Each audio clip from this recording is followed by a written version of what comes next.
देखो कल हम लोगों ने क्या पढ़ा था, हमने कहा था फाइंड द वैल्यू ऑफ के। ठीक है, फाइंड द वैल्यू ऑफ के if one of the zero is given. जब हमें किसी भी इक्वेशन का एक जीरो गिवन होता था, ये हमारी पहली कंडीशन थी। ठीक, उसके बाद हम लोगों ने क्या काम करा, हमने कहा कि उन्होंने उनके जीरोज में रिलेशन दिए।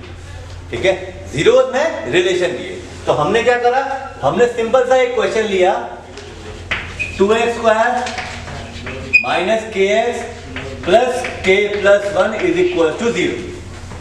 मैंने एक ये क्वेश्चन ले लिया, मैं इसमें सारे केस सॉल्व कर सकता हूं, मैं दिखाता हूं आपको किस तरीके से। पहली कंडीशन क्या थी,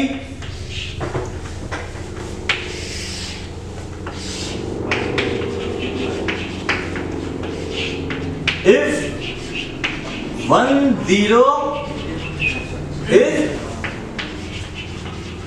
reciprocal of other। ये पहली कंडीशन। अगर मेरा एक शून्य दूसरे शून्य का उल्टा है, क्लियर। तो मैंने यहां पे क्या कंडीशन याद करी थी सर, आप लोग को याद होगा, हमने पढ़ा था alpha plus beta is equal to minus B upon A और alpha beta is equal to C upon A. ये चीज हम लोगों ने पढ़ी थी। तो ये चीज हम लोगों ने पढ़ी, तो देखिए जब यहां पे ये कंडीशन आती है one of the root is reciprocal of other, तो हम इसमें क्या लेते हैं, alpha plus beta is equal to minus B upon A. Clear है चीज, क्या लेंगे, alpha plus beta is equal to minus B upon A.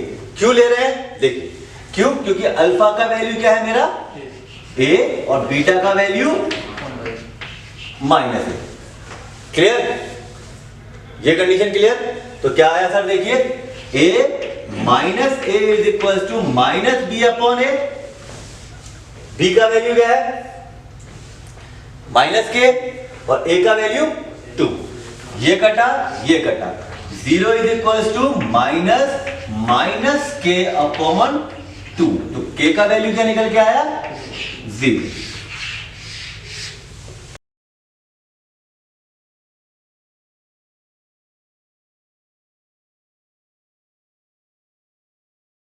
ये कंडीशन क्या रही, ये कंडीशन हमारी रही alpha if one of root is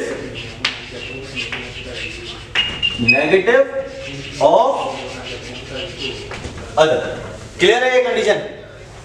ठीक है, ये कंडीशन कब थी, जब एक रूट दूसरे वाले रूट का नेगेटिव था। क्लियर। अब इसी क्वेश्चन में देखते हैं हमारे पास कंडीशन क्या है,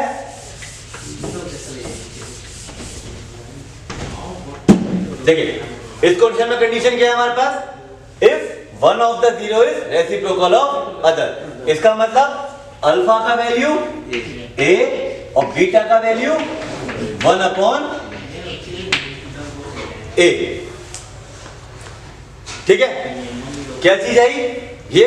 अब इसमें क्या आया, देखिए alpha plus beta is equal to minus B upon A की जगह अल्फा इंटू बीटा क्या लिया जाएगा यहाँ पे, alpha into beta is equal to C upon A. Clear है। तो अल्फा का वैल्यू ए, बीटा का value 1 upon a is equal to k plus 1 upon k plus 2 है क्या, वो ब्रैकेट करो। ठीक है सर, ये चीज समझिए, के प्लस 1 क्या है पूरा ए का वैल्यू क्या है यहाँ पे 2, बी का वैल्यू माइनस के और सी का वैल्यू के प्लस 1। क्या वो क्वेश्चन देगा तो ब्रैकेट में देगा क्या, ना नहीं देगा ना, नहीं देगा क्या, ना देगा ना सर, तभी तो मैंने लिखा। वो हमने सोचना है, आखिरी वाली टर्म वो ऐसे ही लिख के छोड़ देगा, आखिरी वाली टर्म ब्रैकेट में नहीं देगा, हमेशा याद रखना। ब्रैकेट में देगा कौन सा वाला टर्म, बीच वाला।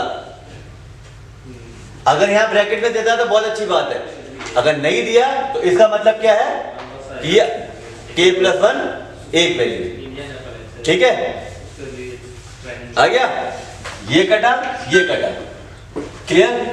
2 इज इक्वल टू क्या हो गया k प्लस 1 और k इज इक्वल टू क्या निकल के आया 2 माइनस 1 क्लियर सर अब कोई डाउट है यहाँ पे नहीं ना